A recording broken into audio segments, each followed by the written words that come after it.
అందుకని ఇప్పుడు కూడా షూటింగ్ లేదంటే గ్యాప్ వస్తే గుంటూరు వెళ్తాను నేను.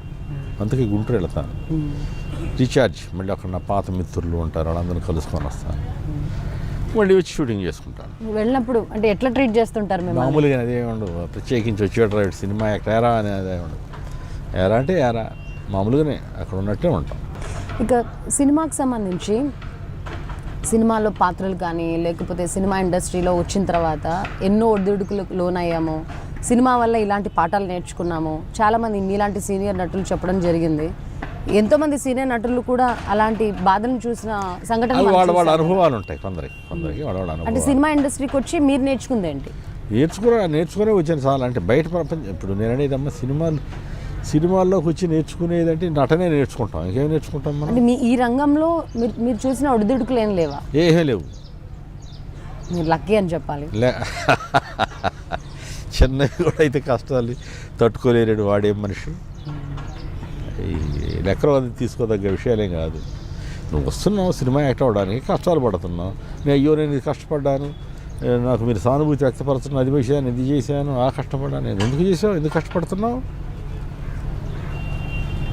మీ సినిమా జర్నీ, మీ సినిమా లైఫ్ యొక్క ప్రభావం మీ పర్సనల్ లైఫ్ మీద పడింది అనుకుంటున్నారా, ఫ్యామిలీ లైఫ్ మీద? లేదు, ఏం పడదు. అది సపరేట్ ట్రాక్ మీద ఇది. ఈ సినిమా వాళ్ళు షూటింగ్లు ఎప్పుడు పడితే అప్పుడు చేస్తుంటారు, ఏదో అర్ధరాత్రులు వస్తారు, మాతో గడపరు అని భార్యలు ఎక్కువగా కంప్లైంట్ చేస్తుంటారు కదా. అవన్నీ ఎక్కడ ఉండవు పాపం. అర్ధరాత్రులు అన్ని షూటింగ్లు ఉండవు అమ్మ. నైట్ ఎఫెక్ట్ అంటారు, అప్పుడు ఉంటుంది. రోజు ఉండదు కదా, ఎప్పుడో ఉంటుంది. ఆ మాత్రం చేయకపోతే వేస్ట్ కదా, చేయాలి. ఇంట్లో ఎట్లాంటి నిర్మాత బాధలు? ఇంట్లో ఎలాంటి హ్యాపీ. మా ఆవిడ అద్భుతమైన ఆవిడ మాకు, అందులో సమస్య లేదు. కోపం నన్ను పూర్తిగా సహకరించిన నా భార్య. మీ సినిమాలు చూస్తుంటారా, మీతో కలిసి చూస్తుంటారా?